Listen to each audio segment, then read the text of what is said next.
What up, everybody, and welcome back to my channel for another one. Real quick, if you haven't done so already, please make sure you hit the like and the subscribe button and click that notification bell so you'll be notified any and every time I post another video.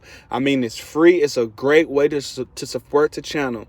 But this is great. I'm glad that we're finally seeing Binance back in the news despite the regulatory issues that it's been having. And it says here, Binance partners with an Indonesian telco to develop new crypto exchange. This is great. I'm glad you know what this will actually do for the ecosystem. Here it says, Binance has partnered with state-owned PT Telecom Indonesia to establish a digital asset exchange in the country.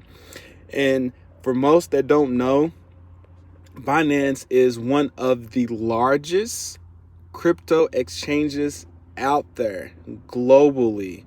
There has been a lot of regulatory concerns with Binance. And I only say that because they have been going through a lot lately throughout this year, through last year. Countries have been trying to ban the exchange, within their country. A few examples of what Binance has been doing and why it's causing some concerns. It's pretty much that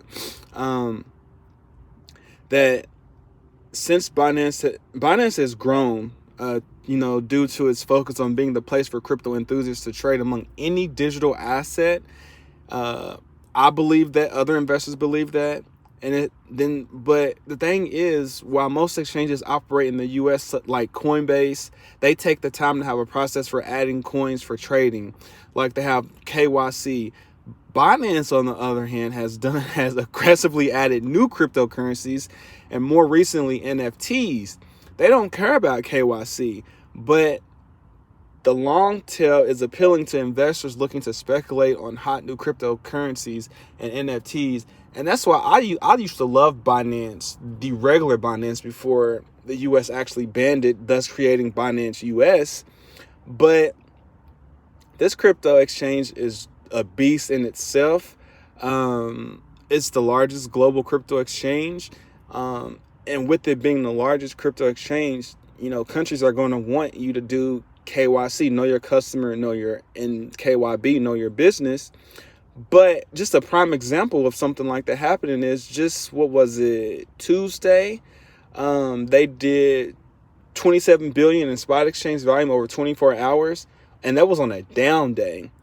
And that's much larger than, its rivals like Coinbase, like the Binance, and I guess you could say Binance US, BitTrue, and all those other ones. Binance was originally founded in China. Binance pulled its employees and any official presence out of the Chinese market in 2017 because there was a China ban on ICOs, just like everybody else was trying to ban ICOs. And that's not the only place they were having regulatory issues. They were having issues in the US. Here, our regulators of the CFTC were looking on whether or not Binance engaged in insider trading or market manipulation by trading on customer orders by executing them. And here's the thing, there's insider trading everywhere. Insider trading is not just on exchanges. There's insider trading happening for stocks. They just don't really talk about it because they're actually the bigger people. That's where people were expecting the AMC. It was AMC and GameStop orders business to actually plummet. Who puts in a long or short order multiple billions of dollars orders in the stocks if you didn't have information on whether or not that it was going to plummet or not? And that's when we, as a retail investor, stepped in and like, no, we're going to liquidate you out. And it caused issues. But it's okay for a big company to do insider trading and then get a slap on the wrist. But when it comes to an unregulated market known as crypto, it's an issue. We got to get it together, people. The U.S. has to get it together because we're going to get left behind. But that was one of the issues why Binance was under regulatory scrutiny when it comes to that. Then there was also another issue, I believe. I think I want to say the Justice Department and the IRS was examining Binance's role in money laundering and tax evasion. I don't know, folks. There was also an issue in the UK where the Financial Conduct Authority said that Binance's UK affiliate was operating without approval.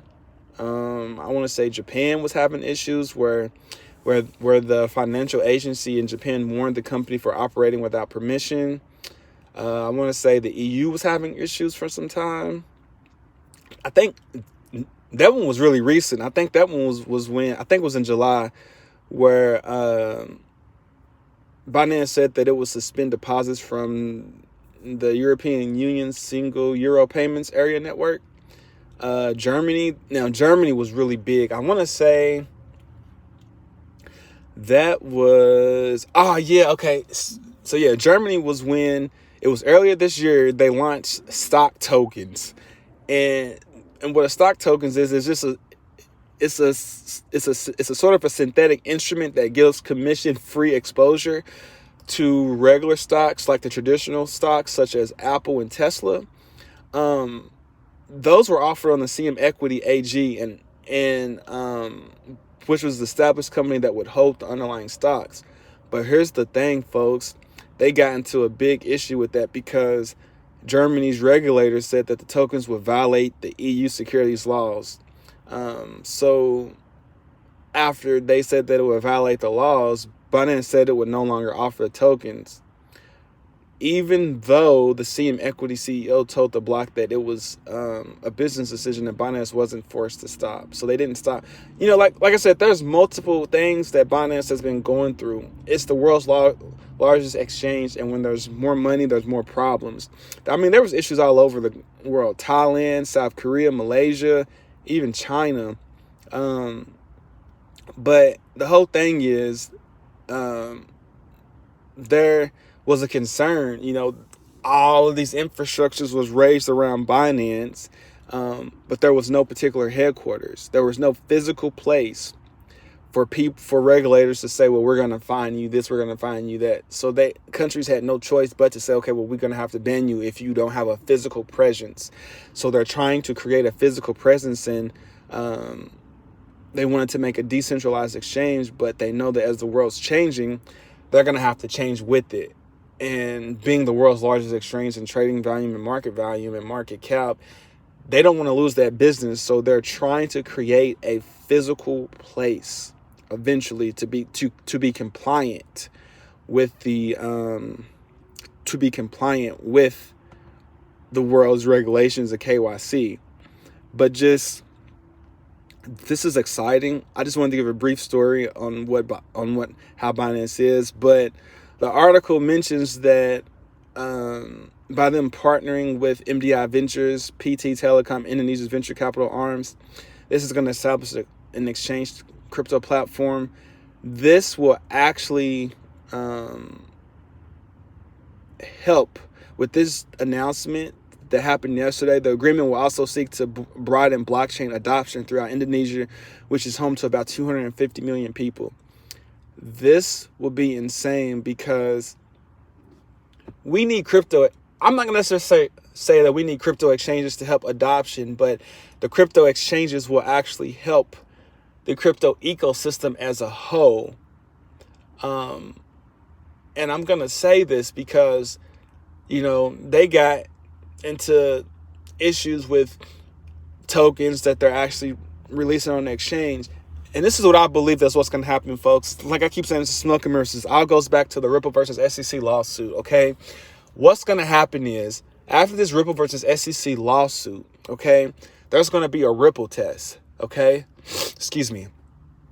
There's going to be a Ripple test that's going to be birthed from this lawsuit. And what this Ripple test is going to be, like, it's going to have requirements and needs that will actually have to be met by any and all digital assets. That's going to say, okay, do you meet this requirement? Do you meet this requirement? Are you a cross-border digital asset? What are you doing? How are you going to help the world? Stuff like that.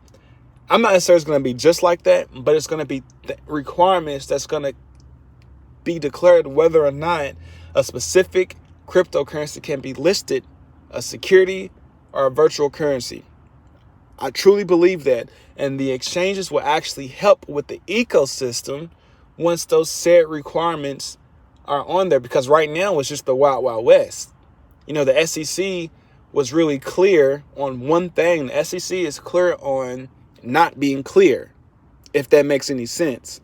But that's a whole nother ball game. It says here, to assist with the development of new exchange platform, Binance will provide asset management infrastructure and technology. The agreement will also seek to increase the application of blockchain technology in Indonesia more broadly. The new partnership enables Binance to grow its operations in a nationwide where it already has an investment in crypto trading platform. Binance CEO founder also said that our ambition at Binance is to grow the blockchain and cryptocurrency ecosystem globally, and this initiative in Indonesia is a significant step in that direction. This is great. I am glad that they're doing something. They've always done great things, but it's just recently, it just seems like this entire year, it feels like they've been under the regulatory scrutiny of what they can do versus what they cannot do. And I'm super excited for this.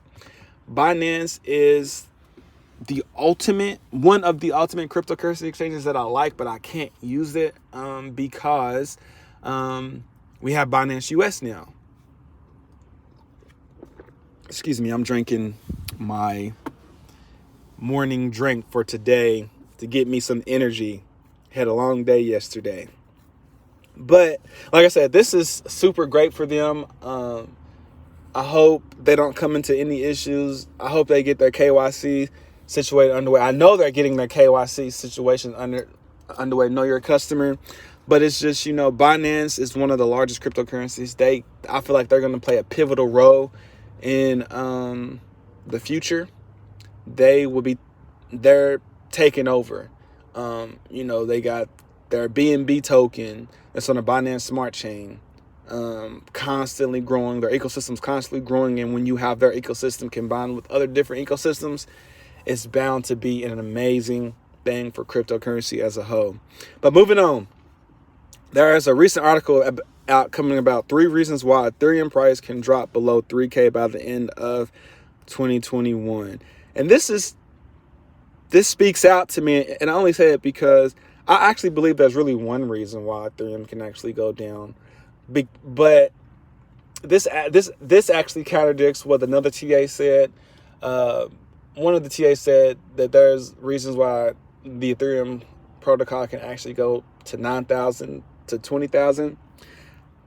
I'm not a TA, so I really can't tell you all too much, but there's one thing that this crypto ecosystem hasn't accounted for, and that's human error. Okay, that's the human person, and I say that because I say that mentioning about the SEC. But first, here's the 3 reasons what they say. They mention there's a ETH price rising wedge, there's a bearish divergent. Okay, and then I think it goes off by saying there's a Fed dot plot. Okay, so here's the thing. All that's great. Numbers don't lie, but the past doesn't necessarily represent the future, but the past does often sometimes rhyme, okay? Here's the thing. There's one thing in particular that can cause Ethereum and the ecosystem to actually drop, and that's the SEC. The former SEC, well, not the former, but the current SEC chairman, Gary Gensler, has hinted at how they did not give the green light to BTC and Ethereum. On the contrary, that is actually inaccurate. There's numerous videos of the former chairman giving the green light to BTC and to the Ethereum token, saying that they do not meet the standard of security-like assets. Because BTC, we don't know the person who actually created. We just know the pseudonymous name of Satoshi Nakamoto, right? Ethereum was given the green light because it said that there's, the William Hemming speech saying that there's tokens that may have had security-like features, but as any blockchain improves itself, gets widely adopted, it can be considered decentralized, and once the security can then be changed, right? Okay, so we got that part. However, Ethereum is now going through an upgrade in its own self from ETH 1.0 to ETH 2.0. ETH 2.0 will allow multiple upgrades on their protocol from December all the way until the upgrades are fully complete. Well, one in particular is staking. Gary Gensler mentioned a few months ago that staking could be considered a security-like feature only because if a third party is holding the said token to do said staking, the current owner is not in possession of that. I.e., that's where ETH 2.0 comes into play. There's no market for ETH 2.0 yet. Do I believe that Ethereum was raised for security? Yes. But the moment that the SEC says ETH 2.0 has security-like features, I can guarantee you the price is going to drop. And do I think that's going to come out anytime soon? No. But that is one thing that this TA or some people are not talking about. The SEC can stifle innovation. They stifled XRP innovation. They tried to stifle XRP innovation. No matter what they're doing, the train is still moving with XRP. But comparing ETH 2.0 to Cardano's blockchain, ETH 2.0, with ETH 2.0, here's the thing, folks. Once you convert ETH 1.0 to ETH 2.0, you cannot sell it. You can't do anything. You can just stake it. There's no market for ETH 2.0 right now. Hence, that's why it's locked up and the third party is actually staking it for you. Whereas the Cardano blockchain, you move your ADA to a Yoroi wallet or Daedalus wallet or any other wallets that allows you to hold your private keys and you can stake it.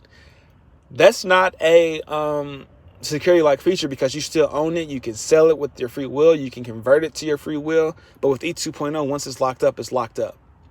That's the difference that I keep telling people. And that is what will potentially be the catalyst for ETH 2.0 being considered a security. I'm not saying it is, folks, but do I see them stopping ETH 2.0? No, because there's so much money backed up into it right now.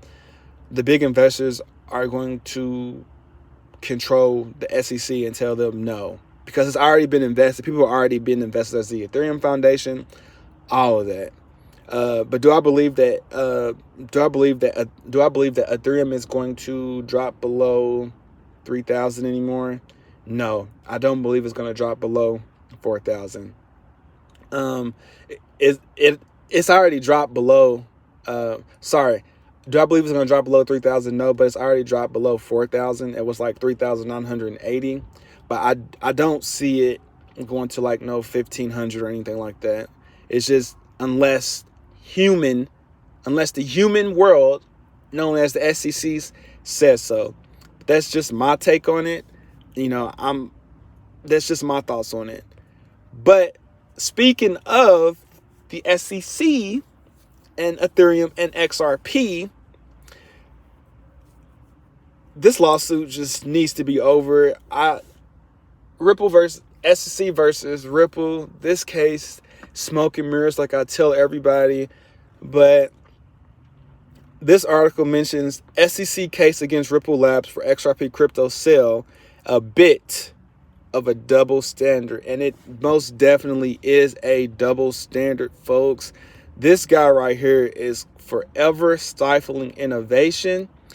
He needs to figure out what to do. This man is trying to rule crypto, the entire crypto ecosystem as a whole. He needs to step back. He needs to realize that he cannot win, and he just needs to realize it. And for most people that don't know, the reason why there's a double standard, okay, I'm going to make this long story short as possible. The reason why that there's a double standard is because BTC and Ethereum was given the green light, like I was saying in the previous article. However, BTC does get a pass. I don't care what nobody say. BTC is the household name. It's going to be here for the longest. There's only 10% left mined for Bitcoin. There's 90% of it has been completely mined. Okay, so we got that, and it's completely scarce as a store value. It's Gold 2.0. even though there's slow transactions, there's a lightning node, there's a lot of use case for it, okay? That's out the way. We have Ethereum. Ethereum was funded and raised like an ICO. And we all know an ICO back in 2017, ICOs were being banned left and right, but Ethereum had got off the ground before that, right? Okay. Before that, Vitalik, one of the founders of Ethereum, right? He was creating meetings, having people come together, trying to buy Ethereum before it actually lifted off the ground, right? Hence, that's what a security is. That's what common stocks are, right? In the traditional world. For some reason, the SEC has given the green light for Ethereum. They turned their head and has given the green light to Ethereum. That's a no-no. That's bad. That's bad. Let's fast forward to the Ripple versus SEC lawsuit. Ripple and, well, in particular, Brad Garlinghouse and Chris Larson are being sued in a class action, not a class action, but in a lawsuit by the SEC, stating, I think, sales from 2013 to 2015, saying the XRP was sold and marketed as a security, right? Okay, so here's the issue. Why are you attacking Ripple and not attacking the Ethereum Foundation, the Ethereum Alliance for the same thing? That's why this lawsuit is taking traction. I do feel like that there is a double standard. Nobody will mention it. Neither the current chairman or the former chairman would actually mention it. They just keep saying that XRP was sold like a security, but it's not, okay? That if the XRP ledger goes down, Ripple, well, actually, when it was clogged up, Ripple didn't do anything to fix it. The people actually did a lot to try to help it start working. And that's what I like to tell people. It's just, after this case is over, the SEC is going to lose this case. There's no doubt about the SEC's lose this. They have their foot in their mouths. They are going in circles. They keep trying to buy time. And here's the thing, folks. This is what I like to tell people. When it comes to the SEC versus Ripple lawsuit, they have been known to stifle. This is where they are stifling innovation for the long haul. You got people just trying to tell the SEC that this is not a security. XRP has been deemed a virtual currency in any other country but the US. This is just ridiculous to me. This is ridiculous to the world, and they know that eventually they're going to have to either settle or take the trial all the way to court. And I can tell you that they do not want to take the trial all the way to court, because if they do take it to court in a judgment phase, this will be the SEC's first ever loss. And they brag and boast about whether or not they win. They say that they win every case. But check this out. Your numbers are on the line, SEC. You're not going to win. I don't know what it is that you think you're going to do, but you are not going to win. The thing is, at this point, I personally feel like, and everybody feels like, that you just need to settle. And the only way that Ripple will settle with the SEC is if the SEC writes down and says XRP is not a security going forward, and that the exchanges can finally relist XRP. Because once it's relisted, XRP can finally do what it was created to do, and that's be a cross-border payment tool that allows low transactions, high transactions per second, up to 1 million transactions per second, frees up liquidity, frees up the Nostro Vostros accounts that's been locked up, work under the Forex markets to transact back and forth trillions of dollars, as a peer-to-peer payment system. This will allow XRP to do what XRP was designed to do, and that's to be the Phoenix, the ultimate bridge currency between other assets. It's just will be insane once this happens, but we have to get past this, and the SEC has to know that they are stifling innovation once and for all. And once they figure that out, this will be a done deal. That's why this is a double standard, because they're charging Ripple, saying sales between 2013 and 2015 were bought and sold like securities, whereas the Ethereum protocol and blockchain was actually there was actually an ICO about the Ethereum, and saying that if you exchange your Bitcoin for Ethereum, you can get in before the prices go up. There is a double standard, and the SEC is not open, and the SEC has turned their heads on this, and this is absolutely insane. This is stupid. This needs to be stopped. I'm glad the media is picking this up. The media is not going to stop until they get answers. And there was actually, the former chairman was actually on, I forgot, I think it was CNBC. I forgot the reporter that was on it. I'm sorry. Please do not beat me down on this. But she had asked whether and how he felt about the lawsuit, and how, and it was one of those things that he was you could look in his eyes, folks. You could tell his body language was just, I hate that that I have to talk about this, but he has to. It looks like his eyes were red. You could tell he was stressed out over this. You could tell, he had made a mistake that he shouldn't have did, because the SEC thought that it was going to be a big deal, but the one thing that they did not hope for, and that was the great John Deaton. John Deaton has stepped up for the people, because Ripple already has his law. So John Deaton is for the people. He's helping out. They did not account for him. He is not going away until this lawsuit is over to XRP. Until XRP is back on the secondary market and deemed not a security. Jay Clayton didn't want to talk about it. He kept doing his spiel. And like I tell people all the time, like I'm telling you, one thing clear that the SEC has done is that they have made clear that they are unclear. Trust me, they have made clear that they are unclear, and that's just a shame. XRP is not a security. It's been almost 5 years since XRP has been at its all-time high at $3.48. And once this lawsuit is over, all that pent-up frustration, all that pent-up anger of what XRP has been suppressed, because XRP is suppressed, folks. But once we overcome that, the gates will be open. The price will increase.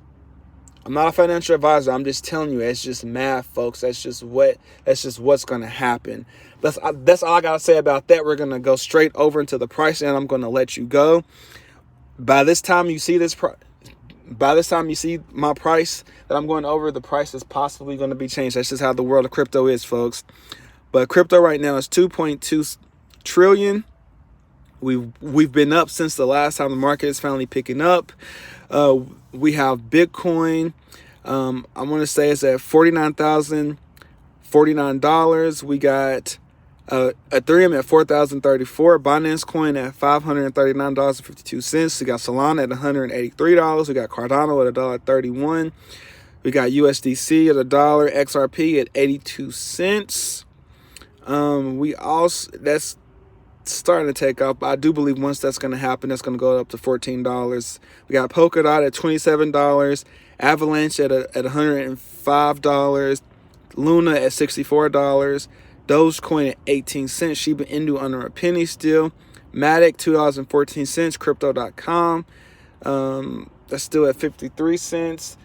Look, everybody, crypto is changing, the world is changing, the ecosystem's changing.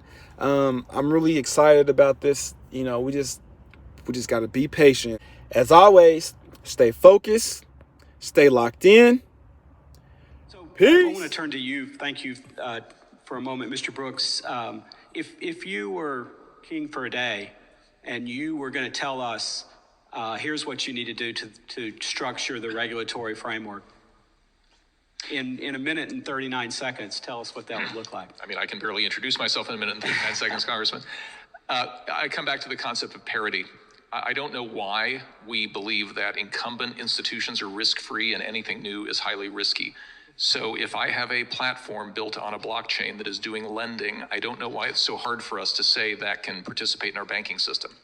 If I decide that XRP is a security, why won't we let it list on a US exchange? The problem is we treat crypto assets differently from all other assets. And the answer is just recognize them for what they are. These are assets that represent some underlying activity. It could be a network, it could be an application. They have a value that people are willing to buy and sell at. Let them in. That would be my message.